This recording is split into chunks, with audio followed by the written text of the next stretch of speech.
നമസ്കാരം.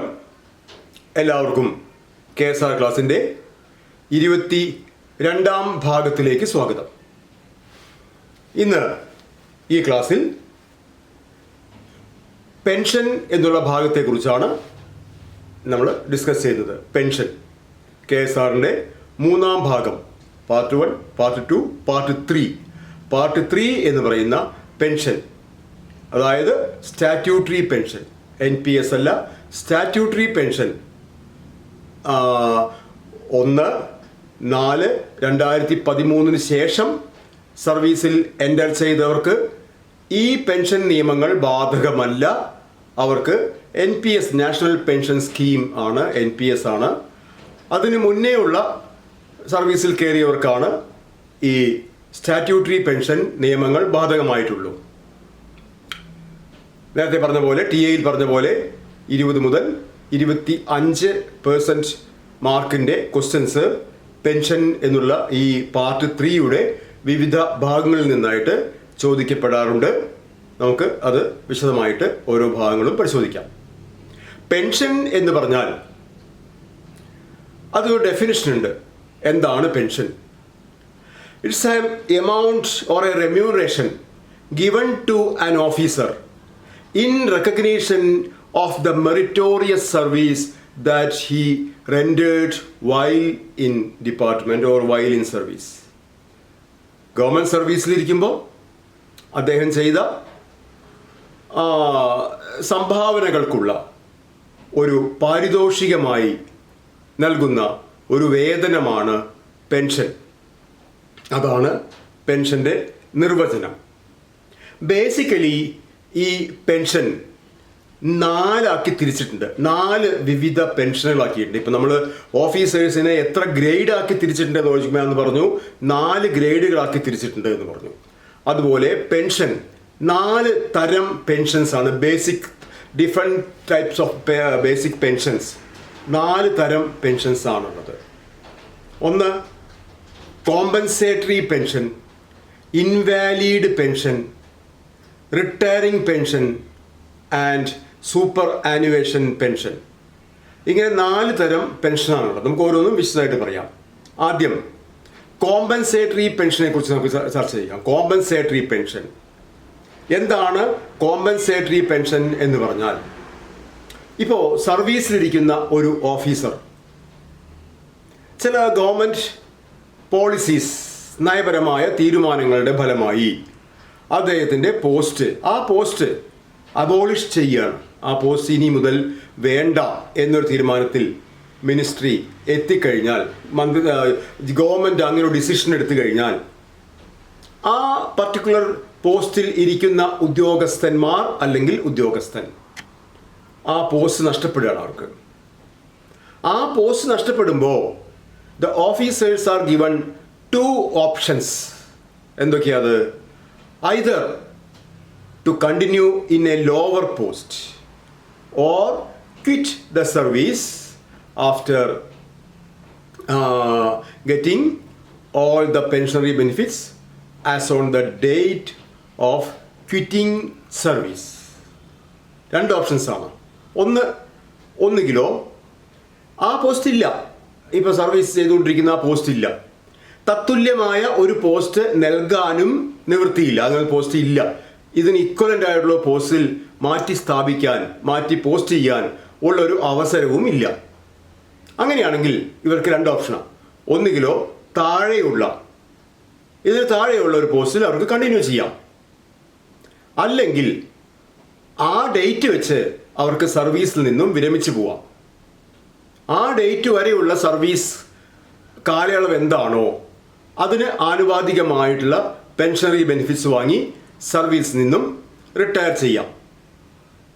അത്തരം റിട്ടയർമെൻറ്റിനെയാണ് നമ്മൾ കോമ്പൻസേറ്ററി പെൻഷൻ എന്ന് പറയുന്നത്. എന്താണ്? പോസ്റ്റ് അബോളിഷ് ചെയ്തു, പകരം തുല്യമായൊരു പോസ്റ്റ് കൊടുക്കാൻ നിർവാഹമില്ല, സാഹചര്യമില്ല. അപ്പോൾ ജീവനക്കാരുടെ മുന്നിൽ 2 ഓപ്ഷൻസ് കൊടുക്കുകയാണ്. ഒന്നുകിലോ ഒരു താഴ്ന്ന പോസ്റ്റിൽ വർക്ക് ചെയ്യാം, അത് താല്പര്യമില്ല എന്നുണ്ടെങ്കിൽ സർവീസിൽ നിന്നും പെൻഷനറി ബെനിഫിറ്റ്സ് വാങ്ങിയ ശേഷം, വെറുതെ ക്വിറ്റ് ചെയ്യല്ല, പെൻഷനറി ബെനിഫിറ്റ്സ് വാങ്ങിയ ശേഷം റിട്ടയർ ചെയ്തു പോകാം. അങ്ങനെയുള്ള റിട്ടയർമെൻറ്റിനെയാണ് നമ്മൾ കോമ്പൻസേറ്ററി പെൻഷൻ എന്ന് പറയുന്നത്. ഈ കോമ്പൻസേറ്ററി പെൻഷൻ അതിന് വേറെ 1-2 നിബന്ധനകൾ കൂടിയുണ്ട്. എന്തൊക്കെയാണ് അത്? ഈ റിട്ടയർ ചെയ്യുമ്പോൾ എന്തുകൊണ്ടാണ് റിട്ടയർ ചെയ്യേണ്ടി വരുന്നത്? ആ പോസ്റ്റ് അബോളിഷ് ചെയ്തുകൊണ്ടാണ്. വേറൊരു പോസ്റ്റിൽ അദ്ദേഹത്തിന് താഴ്ന്നൊരു പോസ്റ്റിൽ കണ്ടിന്യൂ ചെയ്യാൻ അദ്ദേഹത്തിന് താല്പര്യമില്ല. തുല്യമായൊരു പോസ്റ്റ് കൊടുക്കാൻ അതോറിറ്റിക്കും നിർവാഹമില്ല. അപ്പോൾ ഈ കാര്യങ്ങൾ നിങ്ങളുടെ പോസ്റ്റ് അബോളിഷ് ചെയ്യാൻ പോവുകയാണ് എന്ന the fact of abolishing the post shall be intimated to the officer എപ്പോൾ at least 3 months prior to the date of abolishing the post. ആ പോസ്റ്റ് അബോളിഷ് ചെയ്യുന്നത് എന്നാണോ അത് അബോളിഷ് ചെയ്യാൻ പോകുന്നത് അതിൻ്റെ 3 മാസം മുന്നേ ആ വിവരം ഈ ഓഫീസറെ അറിയിക്കണം. 3 മാസത്തെ ടൈം ഈ ഓഫീസർക്ക് കൊടുക്കണം. ഇനി എന്തെങ്കിലും കാരണവശാൽ ഈ 3 മാസം സമയം കൊടുക്കാൻ നിർവാഹമില്ലാതെ വന്നു, പോളിസി മാറ്റേഴ്സിൻ്റെ ഫലമായിട്ട് ആ പോസ്റ്റ് കണ്ടിന്യൂ ചെയ്യാൻ ഒരു ദിവസം പോലും കണ്ടിന്യൂ ചെയ്യാൻ പറ്റാത്ത ഒരു അവസ്ഥയാണ് എന്നുണ്ടെങ്കിൽ അദ്ദേഹത്തിന് 3 മാസക്കാലം ആ പോസ്റ്റ് ഇല്ലെങ്കിലും, അദ്ദേഹം ഇപ്പോൾ ആ പോസ്റ്റിൽ ഇരിക്കുന്നില്ലെങ്കിലും 3 മാസക്കാലം അദ്ദേഹത്തിന് ആ പേ ആൻഡ് അലവൻസസ്, അതായത് ആ സാലറി നൽകാൻ അതോറിറ്റിക്ക് ബാധ്യതയുണ്ട്.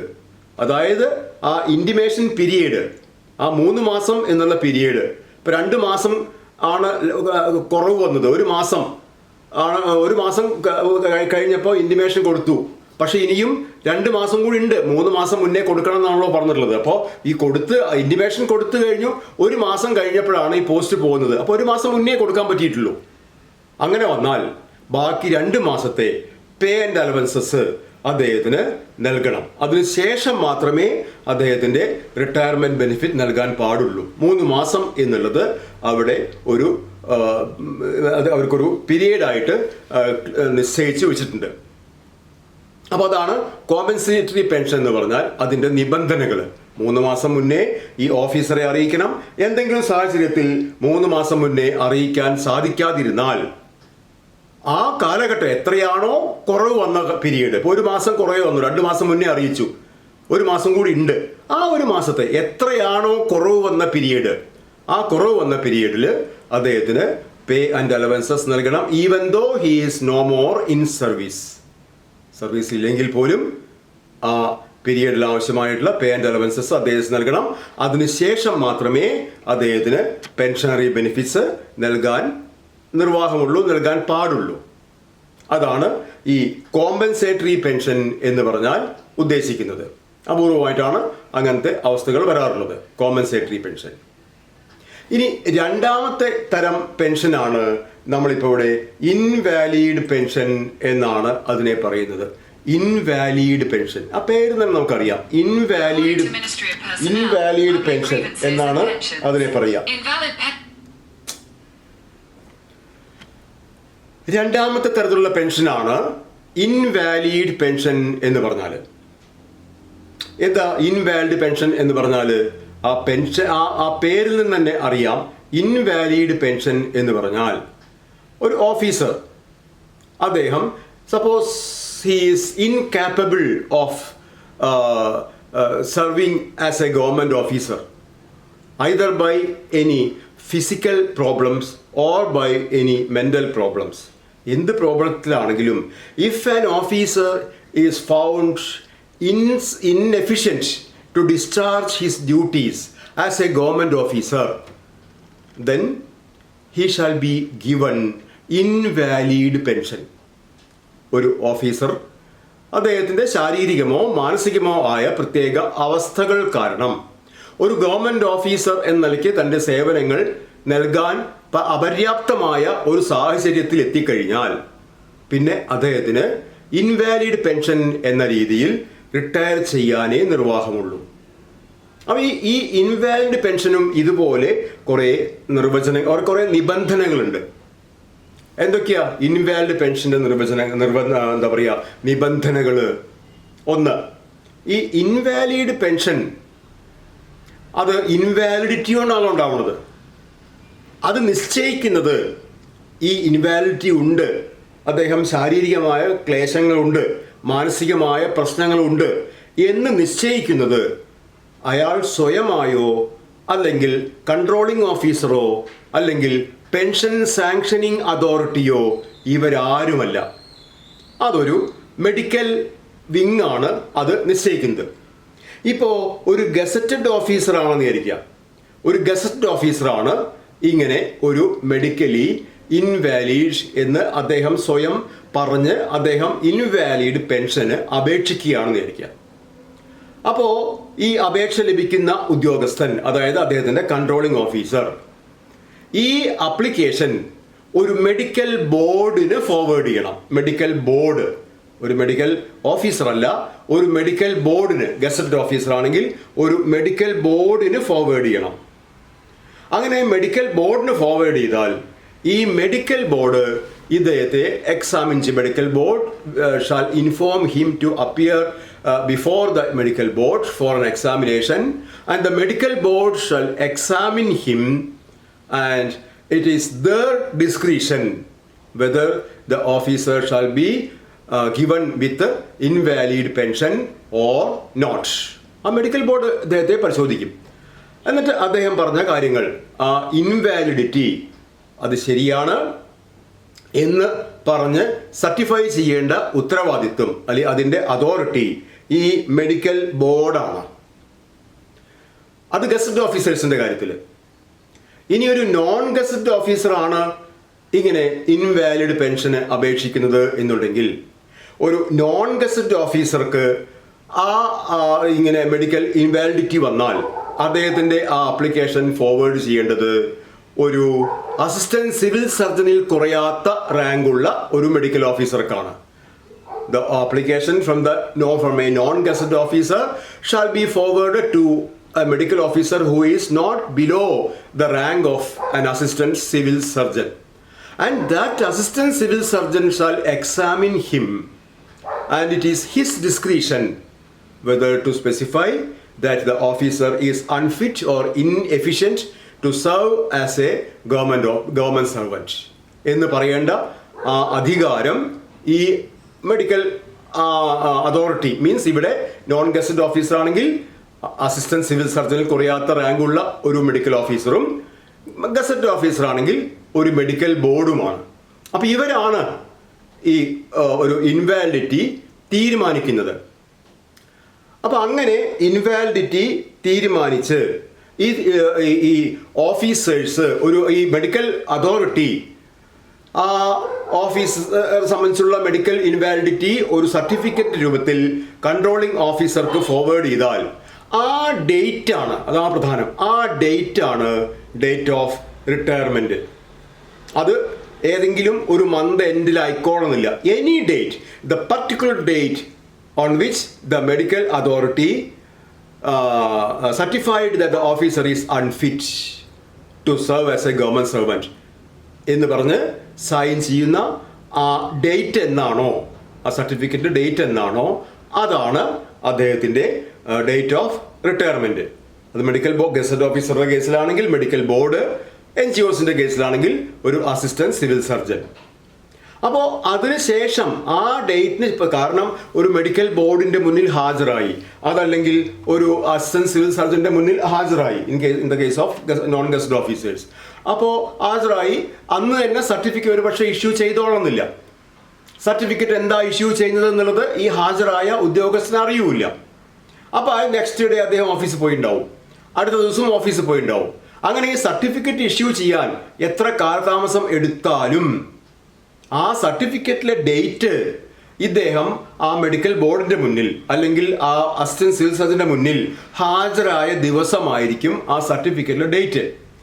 അതിനുശേഷം ഇദ്ദേഹം ഓഫീസിൽ അറ്റൻഡ് ചെയ്തിട്ടുണ്ടെങ്കിലും ആ ദിവസങ്ങൾ shall not be treated as a qualifying service for retirement. റിട്ടയർമെൻറ്റിൻ്റെ പെൻഷൻ കണക്കാക്കാനുള്ള ക്വാളിഫയിങ് സർവീസായിട്ട് ഈ സർട്ടിഫിക്കറ്റിന് ശേഷം, സർട്ടിഫിക്കറ്റിൽ ഡേറ്റ് എന്താണോ ആ ഡേറ്റിന് ശേഷം അദ്ദേഹം ഹാജരായ ദിവസങ്ങൾ പെൻഷൻ്റെ ക്വാളിഫൈങ് സർവീസായിട്ട് പരിഗണിക്കില്ല. പ്രത്യേകം ശ്രദ്ധിക്കേണ്ട കാര്യമാണ്. നമ്മൾ ഈ പെൻഷൻ്റെ ക്വാളിഫൈങ് സർവീസ് പരിഗണിക്കുന്ന date, it is not the date of the application for invalid pension. It is not the date that the officer last attended the office. ഇത് രണ്ടുമല്ല. അവസാനമായി അറ്റൻഡ് ചെയ്ത ഡേറ്റും അല്ല, ഈ അപ്ലിക്കേഷൻ ഫോർവേഡ് ചെയ്ത ഡേറ്റും അല്ല, പിന്നെന്താ ഡോക്ടറുടെ സർട്ടിഫിക്കറ്റ്, മെഡിക്കൽ അതോറിറ്റിയുടെ ഡേറ്റ്, സർട്ടിഫിക്കറ്റിലെ ഡേറ്റ്, ആ ഡേറ്റ് ആണ് ലാസ്റ്റ് ഡേറ്റ് ഓഫ് സർവീസ് ഈ ഇൻവാലിഡ് പെൻഷൻ വാങ്ങിക്കുന്ന ആളുടെ. ഈ മെഡിക്കൽ അതോറിറ്റി ഇവരെ എക്സാമിൻ ചെയ്തതിന് ശേഷം മെഡിക്കൽ അതോറിറ്റി പറയുകയാണ് ഇവർക്ക്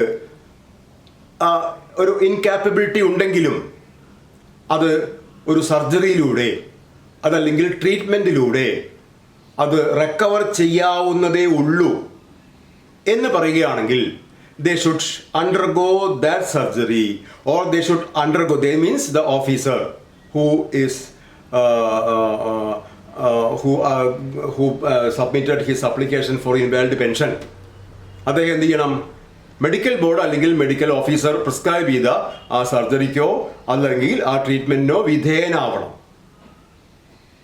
അല്ലാതെ ഇൻവാലിഡ് പെൻഷനിൽ ഇൻസിസ്റ്റ് ചെയ്യാൻ ഓഫീസർക്ക് അധികാരമില്ല. അത് final word is of the authority എന്നാണ് പറഞ്ഞു വരുന്നത്.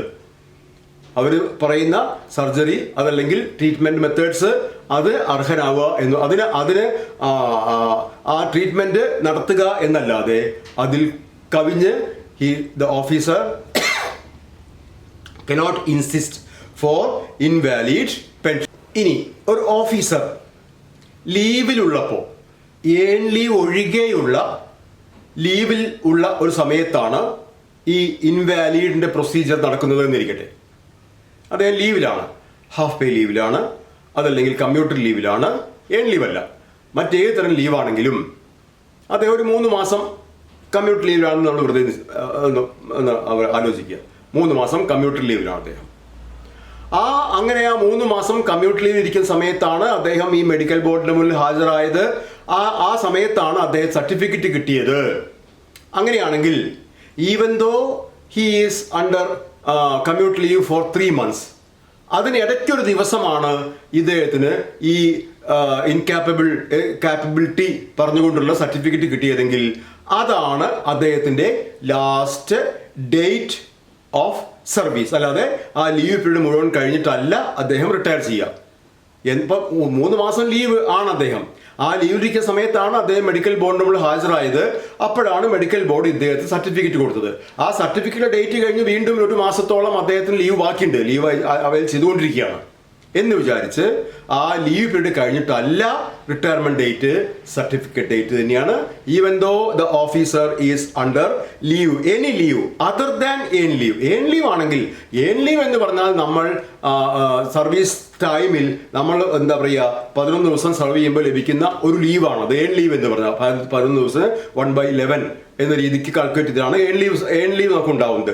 അപ്പോൾ ഏൺ ലീവ് ഇരിക്കുകയാണെങ്കിൽ ആ ലീവ് മുഴുവൻ നമുക്ക് സർവീസുകളായി കണക്കാക്കാം. അല്ലാത്ത ഏതെങ്കിലും ലീവ് ആണെങ്കിൽ ലാസ്റ്റ് ഡേറ്റ് ഓഫ് സർവീസ് എന്ന് പറഞ്ഞാൽ ദ ഡേറ്റ് ഓഫ് സർട്ടിഫിക്കറ്റ് ആണ്, അല്ലാതെ ലീവ് എക്സ്പയർ ചെയ്യുന്ന ഡേറ്റ് അല്ല ഇൻവാലിഡ് പെൻഷനിൽ. ഇനി ഇങ്ങനെ ഈ ഇൻവാലിഡ് പെൻഷൻ എടുക്കുന്ന ഒരു ഓഫീസർക്ക് ഒരു വെയിറ്റേജ് ഉണ്ട്. എന്താണ് വെയിറ്റേജ് എന്ന് പറഞ്ഞാൽ, അവരിപ്പോൾ ഒരു ഓഫീസറുടെ ഇൻവാലിഡിറ്റി ആയത് ആ ഡേറ്റ് വെച്ച് അന്നത്തെ അദ്ദേഹത്തിൻ്റെ ക്വാളിഫൈങ് സർവീസ് ഒരു 25 വർഷം ആണെന്ന് വിചാരിക്കുക. 25 വർഷം സർവീസ് ആയപ്പോഴാണ് ഇങ്ങനെ ഇൻവാലിഡിറ്റി വന്നത്. അപ്പോൾ ആ ഡേറ്റ് വെച്ച് അദ്ദേഹത്തിന് പെൻഷൻ റിട്ടയർമെൻറ്റ്, അദ്ദേഹം ഇൻവാലിഡ് പെൻഷൻ മുഖേന റിട്ടയർ ചെയ്തു. പക്ഷെ അദ്ദേഹത്തിൻ്റെ ക്വാളിഫൈങ് സർവീസ് കണക്കാക്കുമ്പോൾ ഈ 25 വർഷം അല്ല പരിഗണിക്കുക, 5 വർഷത്തെ ഒരു വെയിറ്റേജും കൂടി അദ്ദേഹത്തിന് നൽകും. മാക്സിമം വെയിറ്റേജ് 5 വർഷമാണ്. അത് 2 കണ്ടീഷൻസിനെ ആസ്പദമാക്കിയാണ് ഈ 5 വർഷം കൊടുക്കണോ വേണ്ടേ എന്ന് തീരുമാനിക്കുക. എന്തൊക്കെയാണ് 2 കണ്ടീഷൻസ്? 1, അദ്ദേഹം ആ ഡേറ്റിൽ ഇൻവാലിഡ് പെൻഷൻ എടുത്തില്ലായിരുന്നെങ്കിൽ ഇനി എത്ര സർവീസ് ബാക്കി ഉണ്ടാകുമായിരുന്നു എന്ന് നോക്കും. അത് 5 വർഷമോ അതിൽ കൂടുതലോ ഉണ്ടെങ്കിൽ മുഴുവനായും 5 വർഷത്തെ വെയിറ്റേജ് അദ്ദേഹത്തിന് ലഭിക്കും. അതായത് ഒരു ഓഫീസർ 52ാമത്തെ വയസ്സിലാണ് അല്ലെങ്കിൽ 54ാമത്തെ വയസ്സിലാണ് 54ാമത്തെ വയസ്സിലാണ് ഈ ഇൻവാലിഡ് പെൻഷൻ അപേക്ഷിക്കുന്നത്. 54ാമത്തെ വയസ്സിൽ. അപ്പോൾ 54ാമത്തെ വയസ്സിൽ അദ്ദേഹത്തിന് ഇൻവാലിഡ് പെൻഷൻ സാങ്ഷനായി വന്നാൽ അങ്ങനെ ഒരു ഇൻവാലിഡ് പെൻഷൻ അദ്ദേഹം എടുത്തില്ലായിരുന്നെങ്കിൽ ഇനിയും 2 വർഷം മാത്രമേ അദ്ദേഹത്തിന് സർവീസ് ഉള്ളൂ. അപ്പോൾ അദ്ദേഹത്തിന് അവിടെ നൽകാവുന്ന മാക്സിമം വെയിറ്റേജ് 2 വർഷം മാത്രമാണ്. അതേസമയം 50ാമത്തെ വയസ്സിലാണ് അദ്ദേഹം ഇൻവാലിഡ് പെൻഷൻ മുഖേന റിട്ടയർ ചെയ്ത് പോകുന്നത് എന്നുണ്ടെങ്കിൽ അദ്ദേഹത്തിന് remaining number of years of service 6 ആണ്. 6 വർഷം ബാക്കിയുണ്ട്. അപ്പോൾ അദ്ദേഹത്തിന് ആ മുഴുവൻ 5 വർഷവും വെയിറ്റേജ് കിട്ടും. Weightage is proportional to the number of years of remaining service. എങ്ങനെയാണെങ്കിൽ if the officer is continuing, തുടരുകയാണെങ്കിൽ റിമൈനിങ് സർവീസ് എത്രയുണ്ടോ അതിന് ആനുപാതികമായിട്ടാണ്. അത് 5 കൂടുതലോ ഉണ്ടെങ്കിൽ മുഴുവൻ 5 വർഷത്തെയും വെയിറ്റേജ് കിട്ടും. 5 കുറവാണെങ്കിൽ എത്രയാണോ റിമൈനിങ് സർവീസ് അതാണ് അദ്ദേഹത്തിന്റെ മാക്സിമം വെയിറ്റേജ്. ഇനി ഒരു കണ്ടീഷനും ഉണ്ട് അവിടെ. അങ്ങനെ ഈ വെയിറ്റേജും കൂടി ചേർത്ത് വെക്കുമ്പോൾ അദ്ദേഹത്തിന്റെ total number of years of qualifying service 30 വർഷത്തിൽ കൂടാനും പാടില്ല. 30 വർഷമാണ് മാക്സിമം സർവീസ് വരാൻ പാടുള്ളൂ.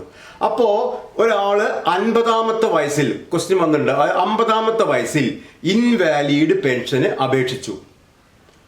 അത് സാങ്ഷനായി. 50ാമത്തെ വയസ്സിൽ an officer is sanctioned with invalid pension and on that date of invalidity he has normal qualifying service of 28 years. 28 വർഷം അദ്ദേഹത്തിന് സർവീസ് ഉണ്ട്. 50ാമത്തെ വയസ്സ് വരെ സർവ് ചെയ്തപ്പോൾ 28 വർഷം അദ്ദേഹത്തിന് സർവീസ് ഉണ്ട്. അദ്ദേഹം ആ സമയത്ത് 50ാമത്തെ വയസ്സിൽ ഇൻവാലിഡ് പെൻഷനിൽ പ്രവേശിച്ചു. What is the number of years of weightage that can be given to him?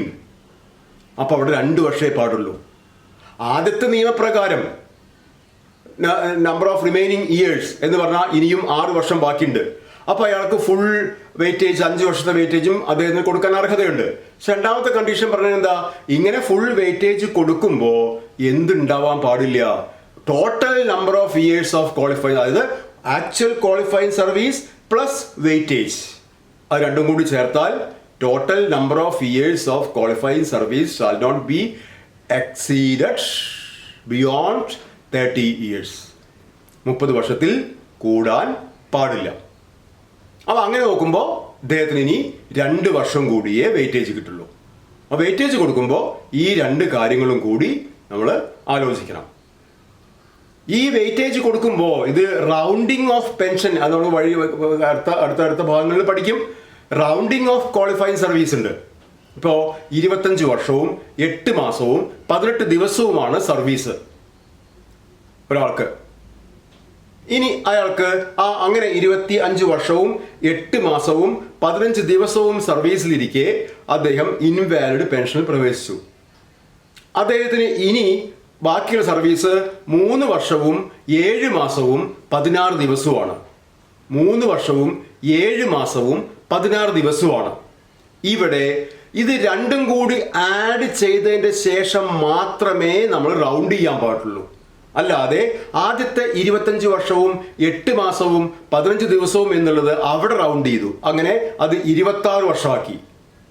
രണ്ടാമത് 3 വർഷവും 7 മാസവും 16 ദിവസവും എന്നുള്ളത് അവിടെയും റൗണ്ട് ചെയ്ത് അത് 4 വർഷമാക്കി. അപ്പം ഇവിടെയുള്ള 26ഉം അവിടെയുള്ള 4ഉം കൂടി ചേർത്ത് 30 വർഷം എന്ന് കണക്കാക്കി പെൻഷന്റെ ക്വാളിഫൈങ് സർവീസ് കണക്കാക്കാൻ പാടില്ല. 2 ഒറിജിനൽ നോർമൽ ക്വാളിഫൈങ് സർവീസുകൾ എന്താ? അത് രണ്ടും കൂടി ആഡ് ചെയ്തിട്ട് മന്തും ഡേയ്സും ഇയേഴ്സും കൂടി ആഡ് ചെയ്ത് നമുക്ക് ലാസ്റ്റ് ഒരു ഇത്ര വർഷം ഇത്ര മാസം ഇത്ര ദിവസം കിട്ടുമല്ലോ, അതാണ് റൗണ്ട് ചെയ്യേണ്ടത്. വെയിറ്റേജ് ആഡ് ചെയ്യുന്ന എല്ലാ കേസുകളിലും അവസാനം മാത്രമേ റൗണ്ടിങ് ഓഫ് ക്വാളിഫൈങ് സർവീസ് നടത്താൻ പാടുള്ളൂ. ഓരോന്നും പ്രത്യേകം നോർമൽ ക്വാളിഫൈങ് സർവീസും വെയിറ്റേജും പ്രത്യേകം റൗണ്ട് ചെയ്യാൻ പാടില്ല എന്നാണ് പറഞ്ഞതിൻ്റെ അർത്ഥം. അപ്പോൾ അതാണ് ഇൻവാലിഡ് പെൻഷനെ കുറിച്ച് നമുക്ക് ജനറൽ ആയിട്ട് പറയാനുള്ളത്. ഇനി ഇതിൽ ഈ ഇൻവാലിഡ് പെൻഷനിൽ ഒരു കാര്യം കൂടി നമുക്ക് പറയാനുണ്ട്. അത് നമ്മുടെ ഈ ലാസ്റ്റ് ഗ്രേഡ് ജീവനക്കാർക്ക്, ഏത് ഫോറസ്റ്റ് ഡിപ്പാർട്ട്മെന്റിലെ ലാസ്റ്റ് ഗ്രേഡ് ജീവനക്കാർക്ക് മാത്രം ഈ ഇൻവാലിഡിറ്റി നിശ്ചയിക്കാൻ അവരുടെ ഹെഡ് ഓഫ് ഓഫീസ് മതി. മെഡിക്കൽ സർട്ടിഫിക്കറ്റിന്റെ ആവശ്യമില്ല. അവർക്ക് മാത്രം, ആർക്ക്? ഫോറസ്റ്റ് ഡിപ്പാർട്ട്മെന്റിലെ ലാസ്റ്റ് ഗ്രേഡ് ജീവനക്കാർക്ക് മാത്രം അവർക്ക് ഇൻവാലിഡ് പെൻഷൻ അപേക്ഷിക്കുമ്പോൾ അത് അവരുടെ പെൻഷൻ സാങ്ഷനിങ് അതോറിറ്റിക്ക് without getting any medical certificate from any medical officer who is not below the rank of an assistant civil surgeon എന്നുള്ളത് അവിടെ ഇൻസിസ്റ്റ് ചെയ്യേണ്ട കാര്യമില്ല. അതില്ലാതെ തന്നെ ഹെഡ് ഓഫ് ദ ഓഫീസർക്ക് പെൻഷൻ സാങ്ഷനിങ് അതോറിറ്റിക്ക് അത് സാങ്ഷൻ ചെയ്ത് കൊടുക്കാവുന്നതേ ഉള്ളൂ. ഈ പെൻഷൻ സാങ്ഷനിങ് അതോറിറ്റി എന്ന് പറയാൻ പലപ്പോഴും ചോദിച്ചുള്ള ക്വസ്റ്റ്യൻ ആണ്. അത് ഇവിടെ പെൻഷന്റെ ചാപ്റ്ററിൽ എവിടെ വെച്ച് വേണമെങ്കിൽ നമുക്ക് പറയാം. ഇവിടെ ഞാൻ ഇവിടെ പറയുന്നേ ഉള്ളൂ. Who is the pension sanctioning authority of an officer എന്ന് ചോദിച്ചാൽ ഒറ്റ ആൻസർ ആയത് അപ്പോയിന്റിംഗ് അതോറിറ്റിയാണ്. അദ്ദേഹം സർവീസിൽ കയറിയപ്പോൾ അദ്ദേഹത്തിന്റെ അപ്പോയിന്റിംഗ് അതോറിറ്റി ആരായിരുന്നോ ആ അപ്പോയിന്റിംഗ് അതോറിറ്റി ആണ് അദ്ദേഹത്തിന്റെ pension sanctioning authority. Head of the ഓഫീസറിനോ സ്റ്റേറ്റ് ഹെഡിനോ വകുപ്പ് സെക്രട്ടറിനോ ഒന്നും പ്രത്യേക ഗവൺമെന്റിനോ ഒന്നും പറയേണ്ട കാര്യമില്ല. Appointing authority is competent enough to sanction the pension of an officer. അപ്പോൾ pension sanctioning authority is appointing authority. ഓർത്ത് വയ്ക്കണം, കാരണം പലപ്പോഴും അതൊരു ക്വസ്റ്റ്യൻ ആയിട്ട് വന്നിട്ടുണ്ട്. അപ്പോൾ ഇത്രയാണ് നമ്മൾ ഇൻവാലിഡ് പെൻഷനിൽ നമുക്ക് അറിഞ്ഞിരിക്കേണ്ട കാര്യങ്ങൾ. പ്രധാനമായിട്ടും അതിൻ്റെ വെയിറ്റേജ് കൊടുക്കുമ്പോൾ പാലിക്കേണ്ട നിയമങ്ങളും ഒക്കെയാണ് അറിഞ്ഞിരിക്കേണ്ടത്. അതാണ് ഇൻവാലിഡ് പെൻഷൻ. അടുത്ത പെൻഷനാണ് റിട്ടയറിംഗ് പെൻഷൻ എന്ന് പറഞ്ഞാൽ. റിട്ടയറിംഗ് പെൻഷൻ, ആ പേര് പലപ്പോഴും കൺഫ്യൂഷൻ ഉണ്ടാക്കുന്നതാണ് ബിഗിനേഴ്സിന്. റിട്ടയറിംഗ് പെൻഷൻ എന്ന് പറഞ്ഞാൽ സാധാരണ നമ്മൾ സർവീസിൽ നിന്ന് റിട്ടയർ ചെയ്യുന്ന ആ രീതിയിൽ ഉള്ള പെൻഷനാണ് റിട്ടയറിംഗ് പെൻഷൻ എന്ന് തെറ്റിദ്ധരിക്കാൻ സാധ്യതയുണ്ട്. അതല്ല റിട്ടയറിംഗ് പെൻഷൻ എന്ന് പറഞ്ഞാൽ. അതിനെ നമ്മൾ വോളണ്ടറി പെൻഷൻ എന്നുകൂടെ പറയും. ആ പേര് കേട്ടാൽ കൃത്യമായിട്ട് ഒരു ഐഡിയ നമുക്ക് കിട്ടും. വോളണ്ടറി ആയിട്ട് സ്വമേധയാ വിരമിക്കുക സർവീസിൽ നിന്നും, ആരോഗ്യ പ്രശ്നങ്ങളുണ്ടായിട്ടല്ല, സർവീസിൽ നിന്നും മതി, ഇനി സർവീസ് ചെയ്യാൻ ഉദ്ദേശിക്കുന്നില്ല എന്ന തീരുമാനത്തിലൂടെ സർവീസിൽ നിന്നും പുറത്തു വരിക. അത് റിസൈൻ ചെയ്തിട്ടും വരാം. പക്ഷെ റിസൈൻ ചെയ്ത് വരുമ്പോൾ റിസൈൻ ചെയ്യുന്ന ഒരു ഓഫീസർക്ക് പെൻഷനറി ബെനിഫിറ്റ്സ് ഒന്നും കിട്ടില്ല. അപ്പോൾ പെൻഷനറി ബെനിഫിറ്റ്സോട് കൂടി സർവീസ് മതിയാക്കി വരണം എന്നുണ്ടെങ്കിൽ അവർക്ക് അഡ്വൈസ് ചെയ്യാനുള്ള പെൻഷനാണ് റിട്ടയറിംഗ് പെൻഷൻ അഥവാ വോളണ്ടറി പെൻഷൻ എന്ന് പറഞ്ഞാൽ. ഈ റിട്ടയറിംഗ് പെൻഷൻ അഥവാ വോളണ്ടറി പെൻഷൻ എടുക്കണം എന്നുണ്ടെങ്കിൽ അതിനും ചില നിബന്ധനകളുണ്ട്. എന്തൊക്കെയാത്? ഒന്നാമത്തെ, റിട്ടയറിംഗ് പെൻഷൻ അഥവാ വോളണ്ടറി പെൻഷൻ എടുക്കാൻ ഉദ്ദേശിക്കുന്ന വ്യക്തിക്ക് 20 വർഷം 20 years ഓഫ് സർവീസ് മിനിമം ഉണ്ടായിരിക്കണം. അതെങ്ങനെ? Without rounding. അദ്ദേഹത്തിൻ്റെ അതുവരെയുള്ള സർവീസ് ഹിസ്റ്ററി പരിശോധിച്ച് 20 പൂർണ്ണ വർഷങ്ങളുടെ സർവീസ് ഉണ്ടോ എന്ന് നോക്കണം. ചിലർ ലീവൊക്കെ എടുത്തിട്ടുണ്ടാവും. സർവീസായി കണക്കൂട്ടാൻ പറ്റാത്ത ലീവ് 12A അല്ലെങ്കിൽ 12B 12C പ്രകാരം ലീവൊക്കെ എടുത്തിട്ടുണ്ടാവും. അല്ലെങ്കിൽ ചിലപ്പോൾ ക്വാളിഫൈങ് സർവീസായി കണക്കാക്കാൻ പറ്റാത്ത സസ്പെൻഷൻ കാലഘട്ടങ്ങൾ ഉണ്ടാവും. അതൊക്കെ മാറ്റി നിർത്തി 20 വർഷത്തെ സർവീസ് വേണം. അതും വിത്തൗട്ട് റൗണ്ടിങ്. 19 വർഷവും 7 മാസവും അപ്പോൾ റൗണ്ട് ചെയ്യുമ്പോൾ 20 ആയില്ലോ, അങ്ങനെ മതിയോ? അതുപോരാ, 20 വർഷം കംപ്ലീറ്റ് ആയിട്ട് വേണം. അങ്ങനെ 20 വർഷത്തെ സർവീസ് ഉള്ള ആർക്കും ഒരു 3 മാസത്തെ പ്രയർ നോട്ടീസ് കൊടുക്കണം. ആർക്ക്? Pension sanctioning authority head of ഓഫീസർക്ക് 3 മാസത്തെ നോട്ടീസ് കൊടുക്കണം, 3 മാസം മുന്നേ. പക്ഷേ ഈ 3 മാസം മുന്നേ നോട്ടീസ് കൊടുക്കുക എന്നുള്ളത് ഹെഡ് ഓഫ് ദ ഓഫീസർ ഡിസ്ക്രിപ്ഷനാണ്. 2 മാസം മുന്നേയാണ് നോട്ടീസ് കൊടുത്തത് എന്നുണ്ടെങ്കിലും ഒരു പക്ഷേ ഹെഡ് ഓഫ് ദ ഓഫീസർക്ക് വേണമെങ്കിൽ അത് സാങ്ഷൻ ചെയ്ത് അത് മുകളിലേക്ക് അയക്കാം, പെൻഷൻ സാങ്ഷനിങ് അതോറിറ്റിക്ക് അയക്കാം, ഏജിക്ക് അയക്കാം. ആ നിയമം പറയുന്നത് 3 മാസം മുൻകൂട്ടി ഇദ്ദേഹം അതോറിറ്റിയെ അറിയിക്കണം. Going to retire as per retiring pension scheme എടുക്കാൻ പോവുകയാണെന്ന് അറിയിക്കണം. അങ്ങനെ അറിയിക്കുമ്പോൾ അദ്ദേഹത്തിന്റെ സർവീസ് ഡീറ്റെയിൽസും സർവീസ് ബുക്കും മറ്റു കാര്യങ്ങളൊക്കെ ഏജിക്കാണ്. അപ്പൊ എപ്പോഴും ചോദിക്കാറുണ്ട്, who is the authority to confirm that the officer has this 20 years of service, completed years of service ഉണ്ട് എന്ന് തീരുമാനിക്കുന്നത് ആരാണ് എന്ന് ചോദിക്കാറുണ്ട് പലപ്പോഴും. അത് ഇദ്ദേഹത്തിന്റെ പെൻഷൻ സാങ്ഷനിങ് അതോറിറ്റി അല്ല, അതായത് അപ്പോയിന്റിംഗ് അതോറിറ്റി അല്ല, അതാരാ? AG ആണ്. ആദ്യം ഇദ്ദേഹത്തിന്റെ ഡീറ്റെയിൽസ്, സർവീസ് ഡീറ്റെയിൽസും വിത്ത് സർവീസ് ബുക്ക് ആർക്കാ പോവുക, കാര്യങ്ങളൊക്കെ AGക്കാണ് പോവുക. AG ആണ് അത് പരിശോധിച്ച് he has 20 years of service and he is eligible to take voluntary or retiring pension എന്ന് സർട്ടിഫൈ ചെയ്യാനുള്ള അതോറിറ്റി AG ആണ്. അങ്ങനെ AG സർട്ടിഫൈ ചെയ്ത് കഴിഞ്ഞാൽ പിന്നെ പെൻഷൻ സാങ്ഷനിങ് അതോറിറ്റിക്ക് ഈ വോളണ്ടറി പെൻഷൻ അല്ലെങ്കിൽ റിട്ടയറിംഗ് പെൻഷൻ എന്ത് ചെയ്യാം? സാങ്ഷൻ ചെയ്ത് കൊടുക്കാം. അങ്ങനെ റിട്ടയറിംഗ് പെൻഷൻ സാങ്ഷൻ ചെയ്ത് കൊടുക്കുമ്പോൾ ഇവിടെ ഇൻവാലിഡ് പെൻഷൻ പറഞ്ഞ മാതിരി ഇവിടെയും ഒരു വെയിറ്റേജ് ഉണ്ട്. ഇവിടെയും 5 വർഷം തന്നെയാണ് വെയിറ്റേജ്. ഇവിടെയും അതിൻ്റെ കണ്ടീഷൻ, ആദ്യത്തെ കണ്ടീഷൻ സെയിം ആണ്, മാക്സിമം ആണ് 5 വർഷം. അത് number of remaining years if he is not taking retiring pension, what would be the number of remaining years of service? അതിൽ കൂടാൻ പാടില്ല. വോളണ്ടറി എടുത്തില്ലെങ്കിൽ ഇനി 3 വർഷം സർവീസേ ഉള്ളൂ, 2 വർഷം ഏതാനും മാസങ്ങളെ സർവീസ് ഉള്ളൂ എന്നുണ്ടെങ്കിൽ അതാണ് അദ്ദേഹത്തിന്റെ വെയിറ്റേജ്, അല്ലാതെ 5 വർഷമല്ല. either 5 years or the number of remaining years of service, അതാണ് വെയിറ്റേജ്. അത് ഇൻവാലിഡ് പെൻഷനിൽ പറഞ്ഞ അതേ കണ്ടീഷൻ തന്നെയാണ്. രണ്ടാമത്തെ കണ്ടീഷനാണ് വ്യത്യാസം. ഇൻവാലിഡ് പെൻഷനിൽ നമ്മൾ എന്താ പറഞ്ഞത്? ആ വെയിറ്റേജും ഒറിജിനൽ ക്വാളിഫൈങ് സർവീസും കൂടി ആഡ് ചെയ്യുമ്പോൾ എന്ത് ചെയ്യാൻ പാടില്ല? 30 ഇയേഴ്സിൽ കൂടാൻ പാടില്ല. 30 ഇയേഴ്സിൻ്റെ ഒക്കെ പ്രത്യേകത ഉണ്ട്, നമുക്ക് വരുന്ന ക്ലാസ്സുകളിൽ പഠിക്കും. ഫുൾ പെൻഷൻ കിട്ടാൻ ഉള്ള മാക്സിമം ക്വാളിഫൈങ് സർവീസാണ് 30 ഇയേഴ്സ്. ഇവിടെ ആ number of years of service 30 ഇയേഴ്സിൽ കൂടാൻ പാടില്ല എന്നല്ല, 33 നമ്പർ ഓഫ് ഇയേഴ്സിൽ കൂടാൻ പാടില്ല, 33 വർഷത്തിൽ കൂടാൻ പാടില്ല. 33 വർഷത്തിന്റെ പ്രത്യേകത ഫുൾ ഗ്രാറ്റുവിറ്റി കിട്ടാൻ ഉള്ള അർഹതയുള്ള പീരീഡാണ് 33 വർഷം. Maximum pension 30 years, maximum gratuity 33 years. അപ്പോൾ ആ 33 ഇയേഴ്സിൽ കൂടാൻ പാടില്ല. 29 വർഷം സർവീസ് ഉണ്ട് ഈ വോളണ്ടറി എടുക്കുമ്പോൾ. Remaining number of years of service ഇനി 5 വർഷം തന്നെ പൂർണ്ണമായിട്ടുണ്ട്. അപ്പോൾ 5 വർഷത്തെയും വെയിറ്റേജ് കൊടുക്കാം. പക്ഷേ നമ്മൾ 33 വരെ കൊടുക്കുള്ളൂ, അതായത് 4 വർഷം അദ്ദേഹത്തിന് കൊടുക്കാവുന്ന മാക്സിമം വെയിറ്റേജ് 4 വർഷമാണ്.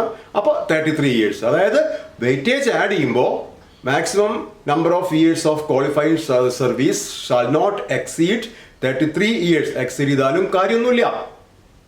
ഇതിപ്പോ ഈ വോളണ്ടറി എടുക്കാതെ തന്നെ വളരെ ഏർലി ആയിട്ട് സർവീസ് കയറി റിട്ടയർ ചെയ്യുമ്പോൾ 36 വർഷം ഒക്കെ സർവീസ് ഉള്ളവരുണ്ടാവും എന്ന് വിചാരിച്ചിട്ട് 36 വർഷം സർവീസ് ഉണ്ടെങ്കിൽ അവരുടെ പെൻഷനുള്ള ക്വാളിഫൈഡ് സർവീസ് 30 ആയിട്ടും ഗ്രാറ്റുവിറ്റിക്കുള്ള ക്വാളിഫൈഡ് സർവീസ് 33 ആയിട്ടും ലിമിറ്റ് ചെയ്യും. ബാക്കി number of years of service ഒന്നിനും പരിഗണിക്കില്ല.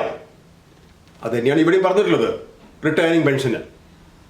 അപ്പൊ അതൊക്കെയാണ് ഈ റിട്ടയറിംഗ് പെൻഷനെ കുറിച്ച് നമുക്ക് അറിഞ്ഞിരിക്കേണ്ട കാര്യങ്ങൾ. ഇപ്പൊ നമ്മൾ 3 ടൈപ്പ് പെൻഷൻ പറഞ്ഞു.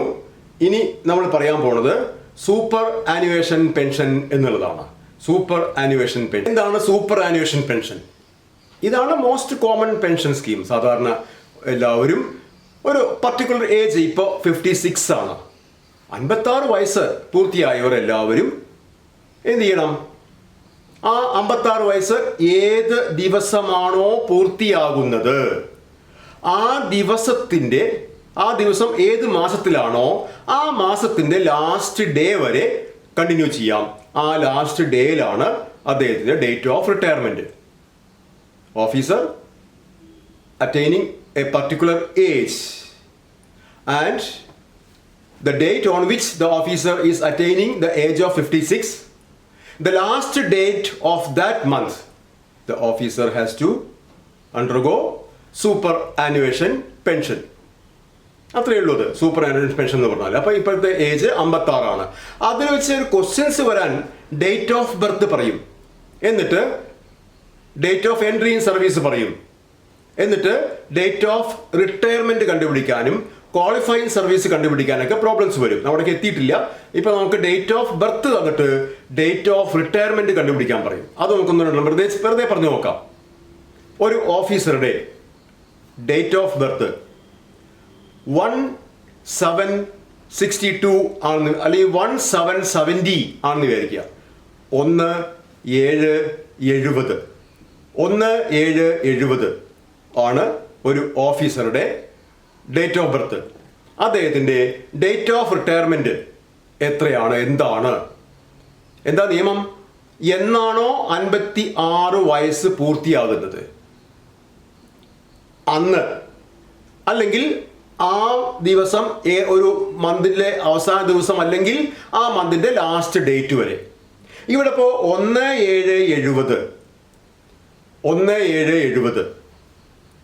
അദ്ദേഹത്തിന് 56 വയസ്സ് പൂർത്തിയാകുന്നത് 30/6/26 അല്ലേ?